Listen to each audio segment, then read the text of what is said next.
เห็นจู้อ่ะบักเสือแดงๆนะมันย่างมากบ่ะมันเห็นมันซ่อนเข้าไปในนี่เลยมันก็ยิ้มเป้ยย่างไปแล้วก็ผู้ที่มันน่ะเหมือนก็เอาไปส่องมึงว่ามันเข้าไปในซอยนั้นซอยตัวเขาขับไปให้แล้วเขาก็นำเข้าไปขี่หลุดไปขี่หลุดเลาะหาท้าว่าเข้าไปนะเข้าไปยูริผู้หญิงนี่พี่น้องผู้หญิง2 คนประเด็นแบบขมั่งอะนะเลาะหาแล้วเลาะหาไปเลาะหามาไผก็ว่าบ่เห็นไผก็ว่าบ่เห็นพี่น้องคือสีพอเห็นนั่นแหละพี่น้องเลยใช่คือเก่าพี่น้องเลยใช่เตียงบอกขาลายอีกแล้วพี่น้องเลยห้องต้องเตะอีกเลย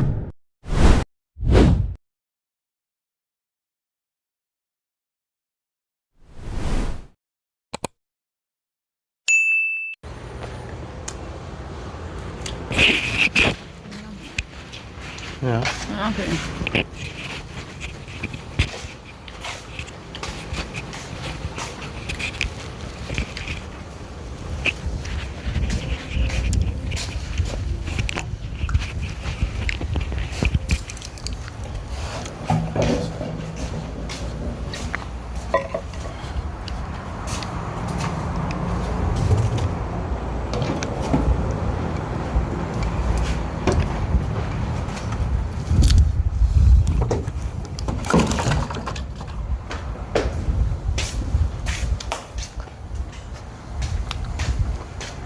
ลม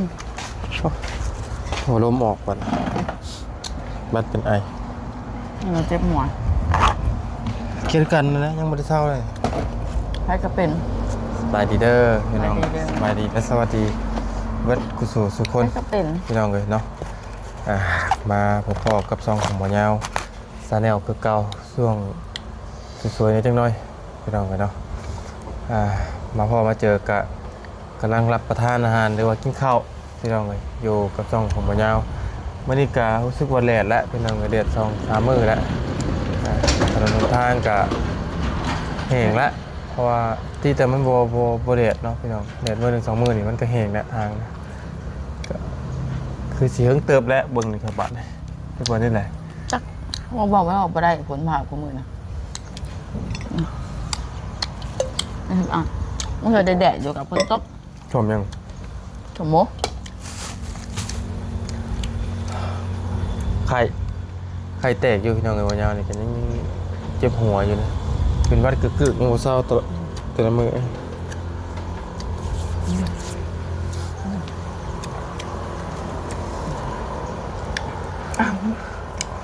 อยากกินหัวเก็บหัวเพื่อนนะมาเก็บหัวทำไมต้มยาจนเบิดเลยคนก็กินเจ็บยันขอยยังเป็น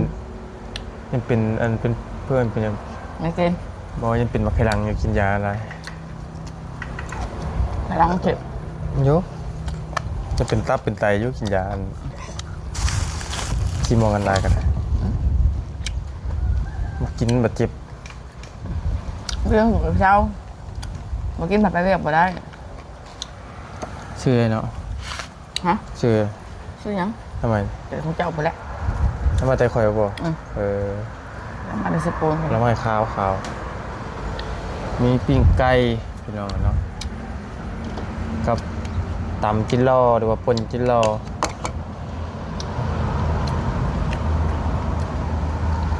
ขมักดินฟ้าหัวลมออกพี่น้องเลย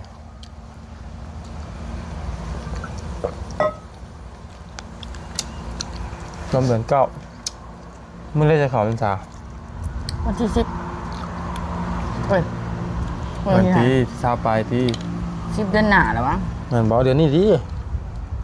ซื้อสักกับเขาเลยดิพรรษาจะบ้าโมเมนต์เขายืมไปใช่ว่าใช่ว่าเขาไปรับดินเขาทำคันเขาเป็นเก้านะเมื่อวันที่10 เดือนหน้ามันบอก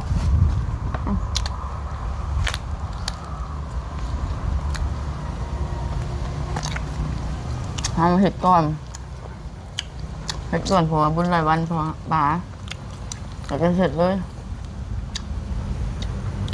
ห้องคนมากินมื้อน่ะเลยสิงห์วัดเนี่ยอ้ายทั้งพ่อทั้งแม่ตัวห้องมากินเลยมื้อเดียวกันเลยให้เพิ่นกินก่อนหัวเข่ากันไอ้ปลาเข่าหนะหัวเข่าเขาเกลียดให้อยู่แต่ว่าปลาเข่าต้นนี่เขาเห็ดก่อนก็ได้พี่น้องเพราะว่ามื้อบุญแล้วมันคนหลาย ผมป่ะคุณไม่ใช่ตู้เย็นป่ะ อุ่นนะ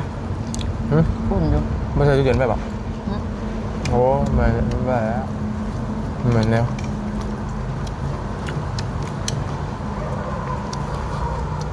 ใช่ตู้เย็นไว้ตัวสมนะบูดอ่ะยางไว้กับเชื้อ แล้วนำไปกินนะ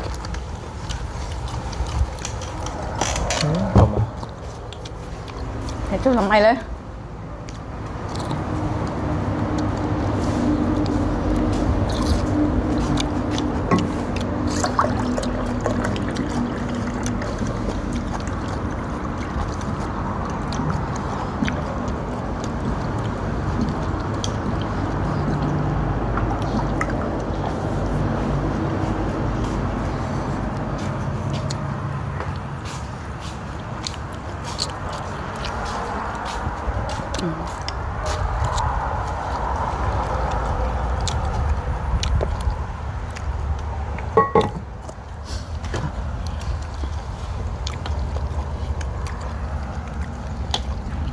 มันหนักหัวเนาะ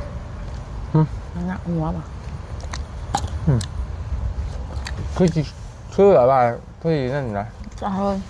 คือยังตึงอยู่นะว่าปัจจีรักเลยกับว่ารักนะคือเมื่อยมึนมัดมันก็โตนะ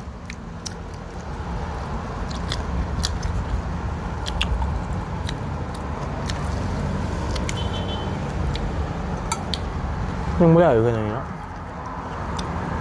ใช่แล้วอิ่มไปจัง ยัง กินหน่อยเท่าไหร่ไอ้ห่อจ่อย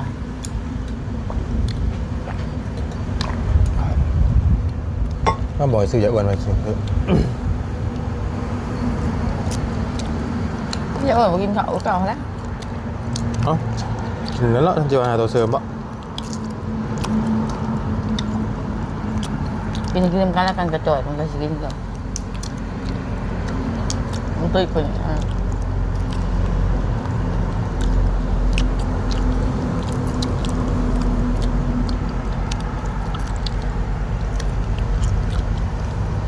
จะมีข่าวดีจะมีข่าวดี ข่าวดีต้องข่อยว่า มันเจ้าบ่มีหรอก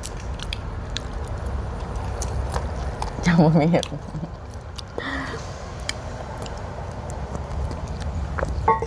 ข่าวดีสองสอนเลย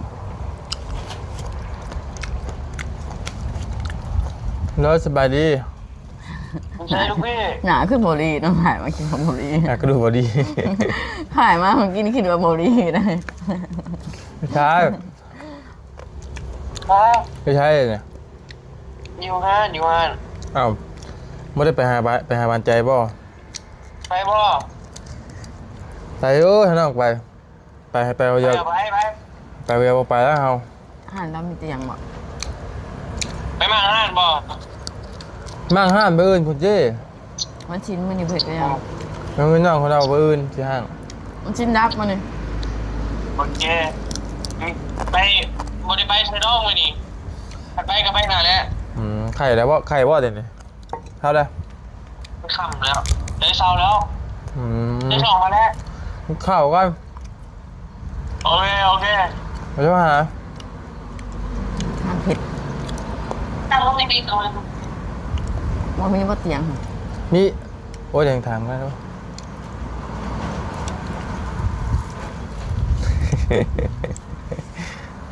โอ้มีแต่คำมีแต่เพชรเลย คำบอก แค่น้องเจอกันกินข้าวกันแป๊บนึง แอนเลยบ่อย ฮะ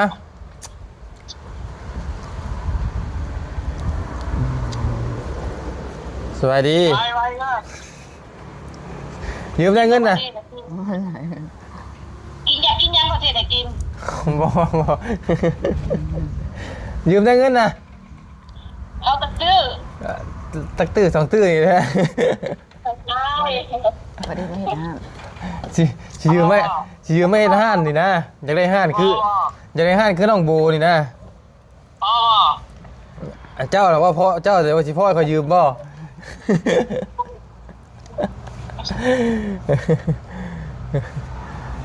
ไม่พอกำลังน่ะว่าได้ นี่ ไม่เกิดใคร โอเคน้องกินข้าวก่อนเจอกัน โอเคเลยน้องบี้พี่น้องเลยหวานใจน้องโบเนาะเมื่อวานนี้เราก็ไปวันเมื่อเราขาย ไข่แบบนี้แล้วเนาะไข่ลูกๆแล้วไปอย่างเงี้ย แต่ว่าเราเศร้าแล้วเราใส่ชะโลมแล้ว ไข่ยาไข่เหนียวซ้ ก็เยอะเลยข่อยแล้ว ำไม่ใส่อะ เป็นบั เจ้า ด ของบ่ใส่เจ้าของซักกับบ่ซัก เป็นบัดจะมาชะโลมก็จะใช่หรือเปล่าไม่ใช่เพื่อนถ้าโบอยากไปนอนยุ่งมาแล้วก็มา ใส่ เอ้ยไม่ใช่ไหนมากมั้งใช่แล้วขี่รถมาเพื่อนไงใช่ปะวะ ได้ แต่ว่าร่างกายเขาแบบน้ำใดแล้วมันอาจจะใช้น้ำที่นะ กินข้าว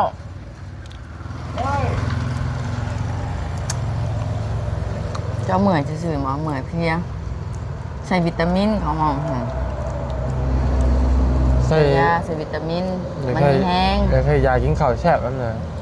ของทั้งสอง ใส่คนละถุงให้บักเตอร์เบิ้งหอกาแฟใส่ยาเจ้าพลชิโตกประจำไปยัง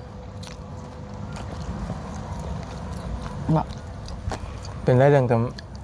ดึงถือโทรศัพท์ถือขโมยโทรศัพท์อ่ะหลายเหตุการณ์อะไรฟังนะ เหตุการณ์ว่าพี่น้อง ชาวบ้านบางอย่างบริษัทคลิปเป็นเพราะว่าบางอย่างเจ็บหัว จะแพงกับบริถ่ายด้วยกันพี่น้องเลยในมือนั้นเราขมักขมันขมังน้องมันขมังพี่น้องเลยแบบว่ากับบริหัวามันจะเกิดขึ้นนะจะแพงกันนั่นแหละหมอสิไปเอาน้องดับเตอร์นี่แหละพี่น้องเลยไปเอาเครื่องสั่งเสื้อผ้าไอ้เจ้าเนี่ยนะไปเอาเครื่องยูห้านะมันฝากขนส่งอะไรพี่น้องแล้วไปแล้วก็ไปเอาออกมาแล้วก็ไปซื้อเป็นนัว คือของที่รถเนาะ แล้วกิ๊กนั่นแหละก็เอาขนส่งมาแล้วกับเอาหลุดไว้ในกระบุกหลุดนั้นเอาไว้เลยเขาไปซื้อเป็นนัวแป๊บเดียวนะเขาไปแล้วก็ซื้อเป็นนัวจ่ายเงินจ่ายหยังออกมาแล้วก็สิเล่นไปเอาลองดับเตอร์แล้วก็สิอันจับโทรศัพท์บดบ่เห็นบัดนี้บ่เห็นในกระบุกหลุดหานี่ใส่ก็บ่เห็นหามันแบบว่าเวลามันก็แค่ปิ๊บเดียวหนึ่งนะใครๆที่หูเหมือทันแล้วก็เขาไปหาในคนส่งงานให้เขาเปิดตัววงจรปิดให้เบิ้งว่าเห็นว่าโทรศัพท์ข่อยจับไปแล้วแบบเฮากับวู้อ่ะเฮากับแบบลงลืมๆค่ะนะจับไปเขาก็ย้อนเบิ้งให้ก็เห็นแล้วจับไปแล้วหากับบ่เห็นบัดนี้โทรกับบ่ติดบัดนี้ให้ในค่าใครเป็นโน่หันโทรให้บัดนี้โทรมาตัดสายใส่ อ๋อโทรศัพท์สายไทย แม่นแล้วว่ะมันเหี่ยบ่จักบ่เหี่ยกับเหี่ยนี่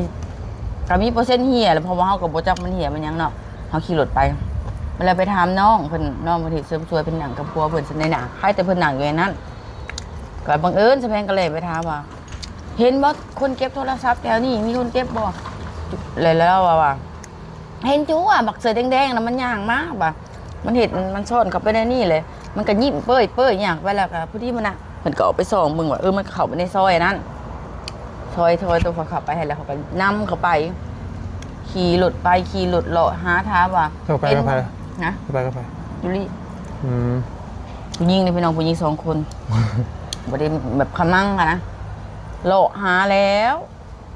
เลาะหาไปเลาะหามาไผก็ว่าบ่เห็นไผก็ว่าบ่เห็นไปแล้วสะแพงก็ย่างเข้าไปในว่างอันตู้ในน้อยนะตู้อีห้างนะพี่น้องตู้อีห้างแบบคนเล่ร่อนเขานอนหั่นนะกับเขาไปส่องมึงก็บ่ได้มีคนเห็นแต่เกิบปะบิ๊กก็เว้ากันอยู่นอกแล้วก็บ่กล้าเข้าไปปานใดเลยเว้ากันแบบเว้าดังๆหั่นนะให้คนได้ยินว่าเห็นบ่อันหมอเสื้อแดงๆอ่ะนะฮะย่างเข้ามาทางนี้ฮะอัน เพิ่นจับโทรศัพท์มาอันถ้านำสัญญาณมาได้แถวนี้ว่าสัญญาณมันอยู่แถวนี้เว้ากันนะอันคันว่าเพิ่นเอาแล้วก็ให้เพิ่นเอามาส่งบ่อยากฮอดพ่อบ้านบ่อยากฮอดตำรวจบ่อยากจับแล้วมันสิยากว่ะคันเอาพ่อบ้านตำรวจมาแล้วมันสิยากเว้านี่เว้าดังๆให้เพิ่นได้ยินขู่นะไก่สะแพงก็ย่างเข้าไปเห็นเกิบแต่บ่เห็นคนบัดนี้ เป็นดีป่ะเป็นดีป่ะ เพิ่นเอาผมปกหัวเพิ่นแบบนี้เด้ไอ้ผมมันเป็นแบบนี้ผมปกหัวเพิ่นอยู่สะแพงก็ว่าดังเติบแล้วเนาะอันถามจุลีเห็นเม็ดบ่คนน่ะบ่เห็นแต่เกิบว่ะมันอยู่แถวนี้แหละว่ามันบ่ได้ไปไสดอกว่าเบิ่งสิเอาพ่อบ้านมาเบิ่งว่ะไปจังไหนสิเอาพ่อบ้านกับตำรวจมาว่ะเว้าขู่นะไอ้เพิ่นก็ห้องมาใส่พี่น้องว่ะเอ้ยเฮานี่แหละเอาของเจ้านะเฮาสิส่งเจ้าคืนเพิ่นว่ะว่าเอามาส่งเอ้ยว่ะสิบ่จักแจ้งบ่จักแจ้งพ่อบ้านตำรวจบ่อยากให้เขาจับเจ้ามันสิยากว่ะอันไก่ต้นอยู่ได้พี่น้องก็เข้าใจอยู่เนาะว่าขี้หลักไก่ต้นพี่น้องมันก็สั่นออกมานะเห็นอาสะแพงก็โยบแล้วก็จากอย่างให้ก็โยบลงแล้วก็อีต้นพี่น้องเอ้ยแบบว่า จักกี่ทั้งกี่ได้ทั้งกี่ยาแหละพี่น้อง กับเด็กน้อยแถวบ้านเดี๋ยวมาใหม่นะเก็บไม้เก็บพื้นขายหาหมอหนึ่งครับคนในบ้านนั่นก็บริขี้หลักหรอกพี่น้องแม่สะแพงไปวัดไปว่าก็เอาคงกินขึ้นมาให้กินแต่วัดแล้วก็เอาเงินให้หมอนะบริขี้หลักแต่หมอนี่หาจักมาแต่ใส่มาใหม่พ่อได้ยินว่าพ่อก็ตายป่ะพ่อหมอนี่หาตายอันไปเป็นยามแล้วก็นอนไร้ตายมาอยู่ใหม่บ่อยป่ะเขาสิแบบกับคนแถวบ้านนี่แหละแล้วแม่ไปเอาผัวใหม่อยู่แถวบ้านนั่นอันนี้แหละเดี๋ยวมันอยู่น้ำมอนี้มาเก็บพื้นขายเลาะเก็บพื้นเก็บไม้นี่แหละเอาพอได้ดังไผขายแล้วเป็นกระสั่นออกมาพี่น้องสั่นออกมาสะแพงก็เห็นสะแพงก็อีตนสะแพงก็เลยบ่ได้เอาเรื่องเอาความยังให้เงินซ้ำสะแพงว่าเอาเงินนี่50,000สะแพงก็ให้50,000เอาไปซื้อข้าวกินเด้อสะแพงก็ว่าแกเฮ็ดบ่แบบซื้อเอานะกับอีต้นเนี่ยแหละเอาไปซื้อข้าวกินเด้อว่ะยาทนาอย่าเห็ดอีกกับไผให้อย่าเห็ดเขาจับมาแล้วมันยากอันนี้ดีได้เอ้ยบอกเอาเรื่องเอาความมันทนาเจ้าจะเห็ดเห็นป่ะเฮาอยากเอาโทรศัพท์เฮาอยากหลักอะไรจะไปถ่ายโทรศัพท์เฮาขึ้นทนาอย่าเห็ดเขาสะแพงบอกว่านี่ถ้าเป็นคนอื่นนั่นเจ้าบ่รอดเจ้าไหนเจ้าได้เขาผูกนอนตารางมาแล้วมันยากบอกว่านี่ก็สั่นลงมาสะแพงก็เอามาแล้วก็จังว่านั่นครับไม่ได้ถ่ายคลิปด้วยนะตอนนั้นก็ถ่ายยุไปเอาน้องดับเตอร์ไปส่งน้องกำลังไปหับน้องดับเตอร์ไปหับมาแล้วได้น้องดับเตอร์ค่ะไปหับมาแล้วพี่แชร์หับแล้วฝากไว้แม่อีแม่อยู่กันใช่ไหมแต่ขอเฉลี่ยไปเอาเครื่องว่ะแล้วก็ไปซื้อเป็นนัวแล้วก็จะมาเอาเพิ่นน้องดับเตอร์กันน้ำหาแม่แบบเขากระวุ่นหานะว่าเขาหูโทรศัพท์สะแพงบ่เห็นดิหักใครกับคันใครแต่มีคนหูจักเป็นหิ้วธนาคารแล้วเลยพี่น้องเอ้ยสเปนกับบูทั้งหาไอ้แต่ยังดวงดีอยู่พี่น้องเอ้ยแบบว่าคนหูจักแต่เขาเห็นเขาสังเกตว่าหมอนี่เป็นอะไรนะใดว่ามันแบบมีพิรุษนะคนมันมีพิรุษแบบใครแต่ว่ายังดวงดีธนาคารแล้วจ้อยพี่น้องเอ้ยบ่ได้เลยโทรศัพท์อะคนขี้ยาน้ำเน่พี่น้องคนในบ้านเนาะชื่อว่าไงขี้ยาแล้วก็ขี้รักก็ยังละมาเริ่มซิมมิกก่อนแม่แบบซิมมิกไปเอาซิมมาแล้วก็ให้พญาพาไปเอาอีกซิมจ้ะเห็นมันก็หมยันบ่ยาวเพิ่นตีแล้วเพิ่นกันมันกัดพอนบแล้วมันเด็กน้อยเนาะก็มาน้อยละ10-20 ปีก็สั่นทุดเห็นหน้าแล้วก็อีต้นให้บ่ลงพี่น้องเอ้ยซะเพลงสิให้ก็เฮาบ่ให้บ่ได้เฮาก็ต้องบอกขอมันนั่นนะเขาเฉยๆไปเลยกับว่า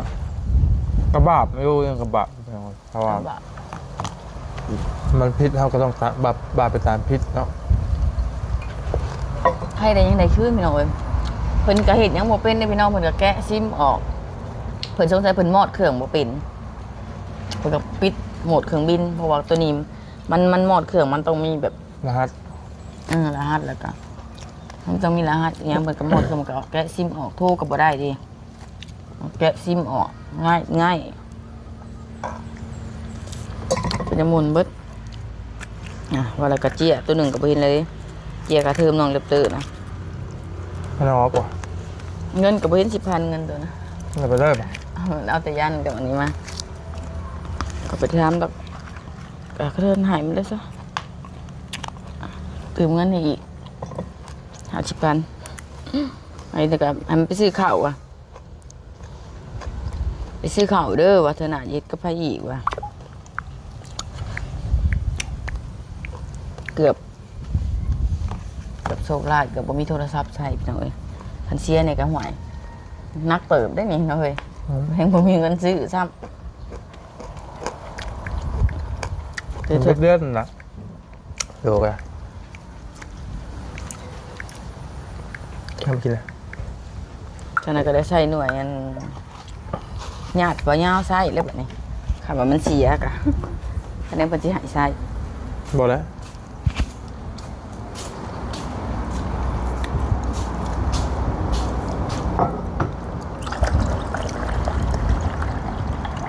กินข้าวพี่น้องเลย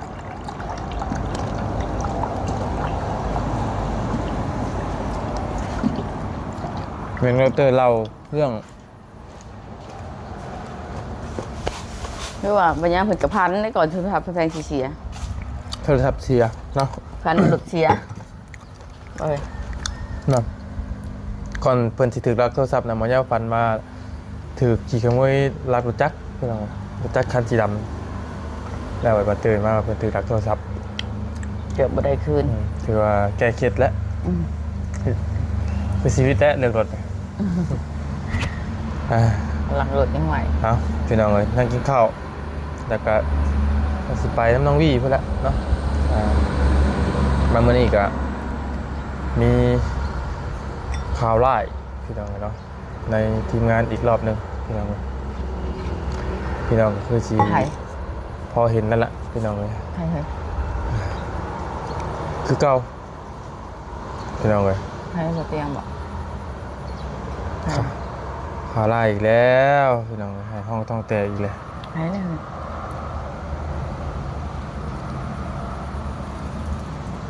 เด้ บ่รีซ่องตัวใด ซ่องปิวอีก ซ่องใดซ่อง V2 ฮะ แม่นแหละ เอาเลย นี่ซ่อง เป็นหยังเนาะเพื่อบ่ได้สุดท้ายเด็กน้อยบ่ได้ซ่อง V2 ฮะ มันสแกนจับใบหน้านะแต่ว่าเราหู้อยู่แล้วว่าจากไหนมันก็สิปิดอยู่แล้วซ่องนี่เรารับมืออยู่แล้วเหมือนว่า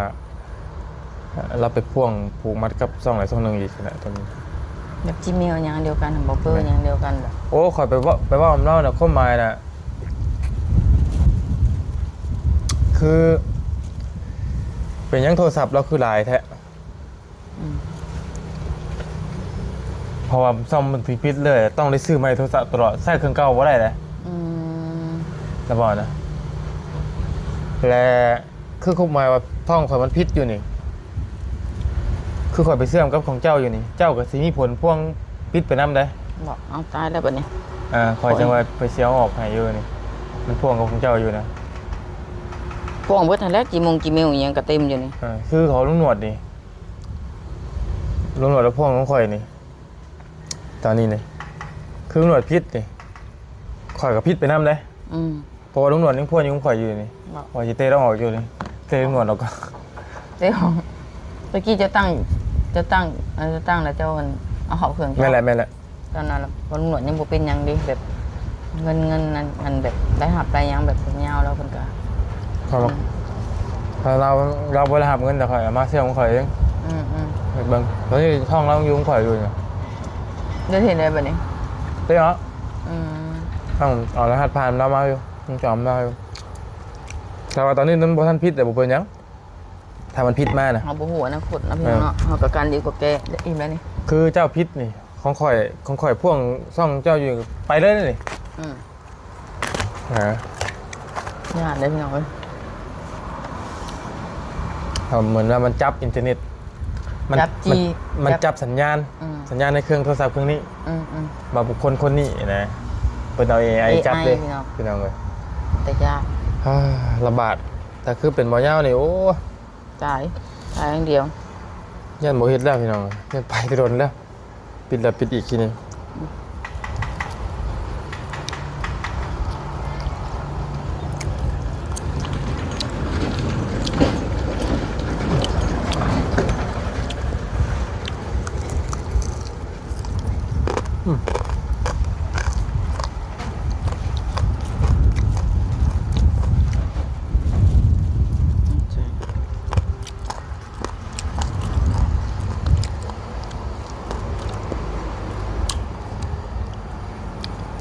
ลมแห้งไปแล้วเขื่อนในตากเลยกู้เขา ไปเรื่องอะไรกินข้าวกินน้ โดย ำก่อนเนาะมาเล่าประสบการณ์ให้กันฟังพี่น้อง ไปก่อนพี่น้อง เมื่อนั้นก็ถือลักโทรศัพท์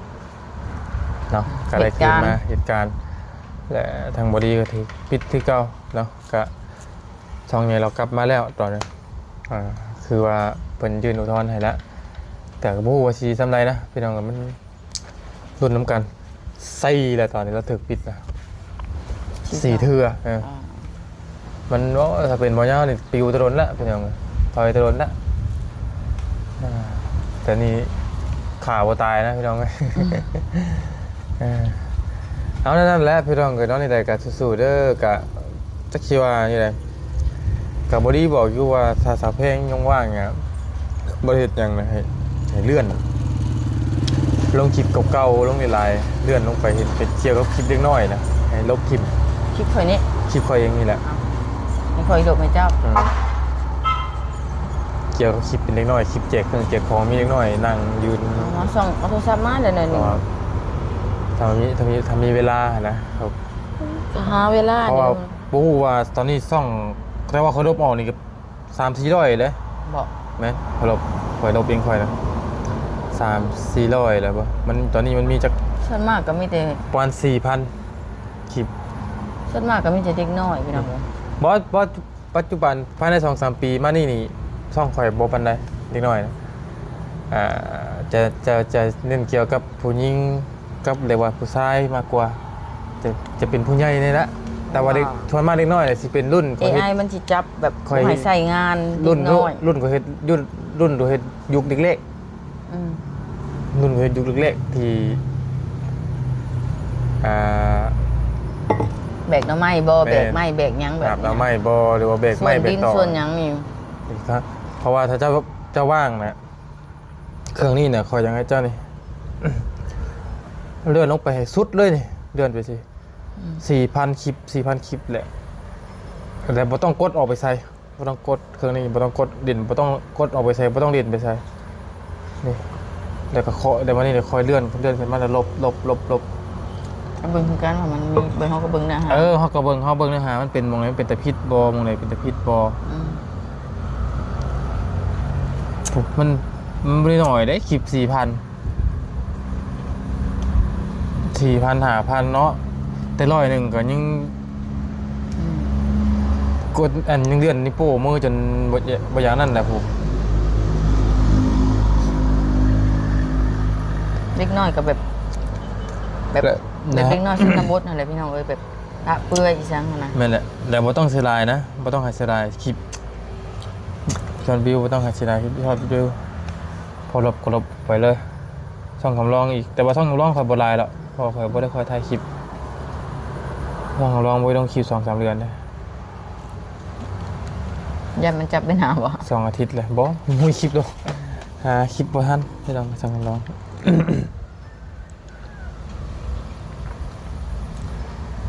สิเป็นละ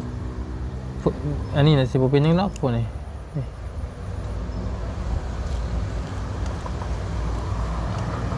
สิบ่เป็นหยังนอกคลิปมัน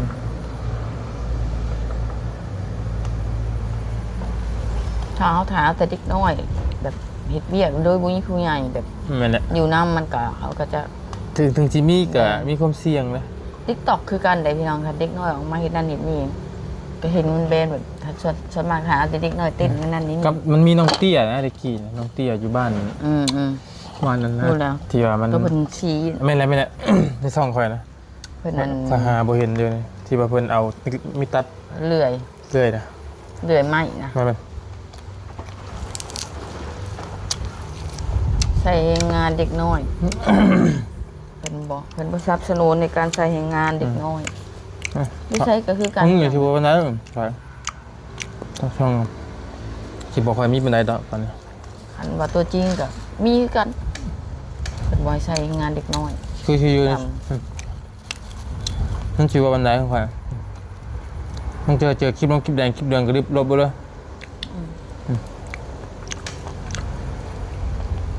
อย่ามี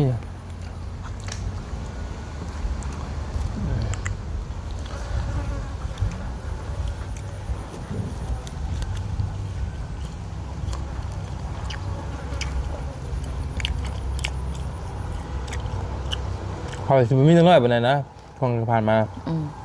เฮ้ยมันบอกคือว่า 2-3 ปีมาเนี่ย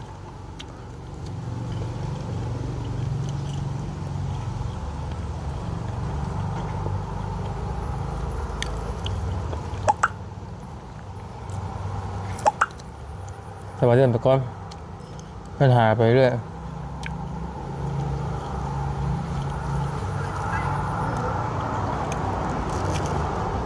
ไม่ต้องใส่ฝ้ากระดมมาล่นเนี่ยนี่ อืม มีสายฝ้า อืม เพราะว่าช่วงนั้นคอยให้สายฝ้าเฮ็ดเวียกได้นะ อืม เบรกไม่เบรกต่อหรือว่า แม่น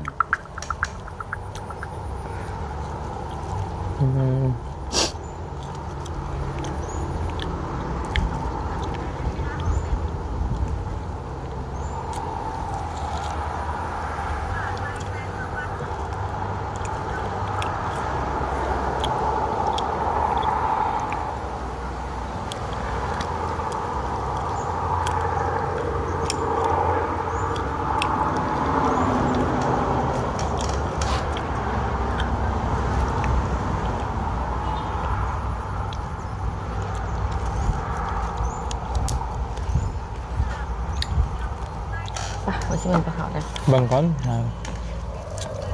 พี่บอกก่อนทำบาว่างครับ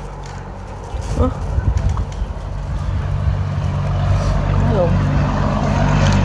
เจ็บหัว เห็นไหม กินบายานะสิบายาไม่กิน กินเลยบายา กิน ยาอันสีม่วงฮะ เจ็บที่หัวปะสิไข่ปะกินชาลาใส่เนาะ มาละไม่กินละ เอาไว้แล้วสกินซาลาใช่จนในกระหอนมุกไปเอาน้องดับเตอร์ ไปแล้วมันเลย ไป ไปคนละขั้นบ่ ยังบอก ไปคนละขั้นบ่ อันเดียวแหละ คันเดียวนะมันรูปก็จะ เอาก็เล่นมาเอาไม่ได้ไกล ให้มาเลยไปแล้วกันที่มากกับไพ่บัน ยังก็ กันที่มากกับไพ่บัน เอาก็ไปเอาตัวมันไก่มันไม่ได้ไก่เลยสำนี้ค่ะ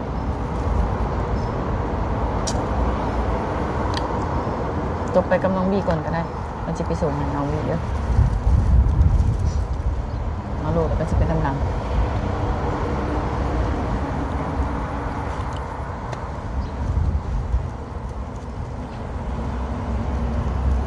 สิผ่านมาในโบปันได้นี่เห็นบ่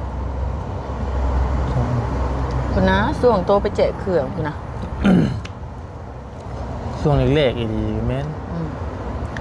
ส่วงโตไปแจกเครื่องแถวชนบทนะเด็กน้องเด็กน้อยเขาแจกเครื่องกับเป็นยังยังบริษัทงานเด็กน้อย เป็นนะมันบอกว่าเป็น แต่ว่าย่านนะที่เราบอกว่า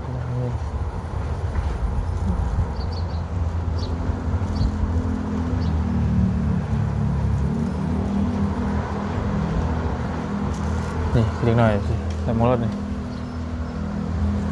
มันคือเจ็บหัวเถอะหัวกึกๆนะลมผัดมันยังเจ็บอ่ะ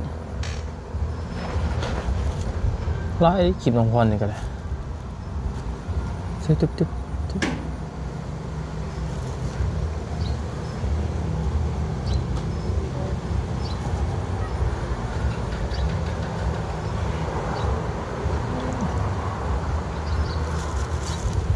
เดี๋ยวผมเอาบ่ เฮ้ย